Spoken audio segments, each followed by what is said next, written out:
The Wirecard fraud. What Treasury groups can learn from this? Wirecard made financial and general news recently in a rather concerning manner. Through an audit, it was uncovered that 1.9 billion euro, which is 2.1 billion US, was missing and then determined to have never existed. This led to a rapid drop in the company's valuation, the CEO's resignation, and then his arrest. So what led to this event? Were there early warning signs? What should Treasury groups in the C-suite learn from this situation? Let's look at the timeline, a very critical week in June 2020. On the 18th of June, it was announced about the missing funds. $2.1 billion US was missing. This led to a precipitous market cap drop. The market price was 104.5 euro, and the market cap was about 12.9 billion euro. At close, the organization had lost over 60% in valuation, a loss of over 8 billion euro. The next day, the 19th, Markus Braun, the CEO, resigned. On the 22nd, the CEO, Markus Braun, was arrested on market manipulation charges. On the 25th, Wirecard filed for insolvency protection. The market cap was now under 1 billion euro, a drop of over 12 billion euro in market cap. This seems like everything fell apart in a week, but this has been a long percolating situation.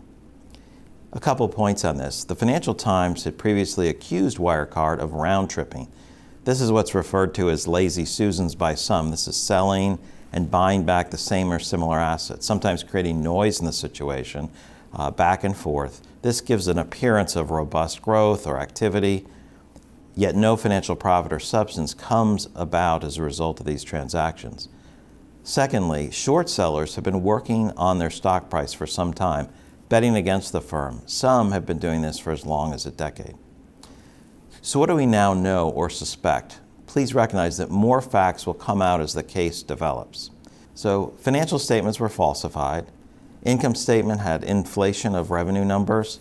The balance sheet overstated cash by 2 billion. So about half of their balance sheet was overstated.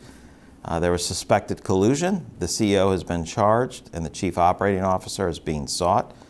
And it's likely that the noise from round-tripping made it more difficult for auditors to validate revenue over the years until it was finally discovered and pointed out. What are some important points to learn from this?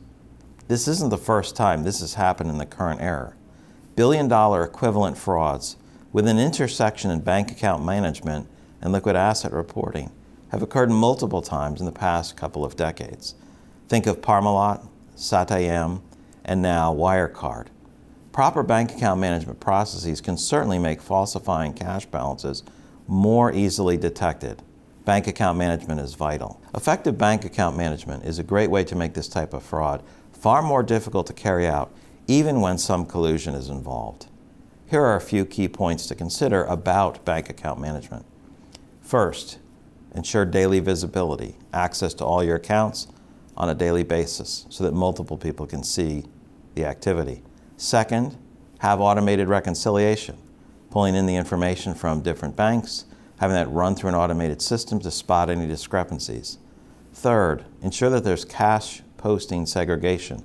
This should be done in an automated manner as it's too much in the modern era with the volumes of transactions to do that on a manual basis, but cash posting segregation will help solve some of those problems.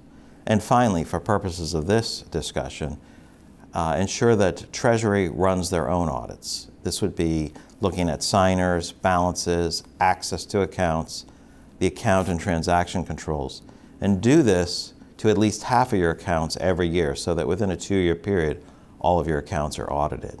So how can you learn more?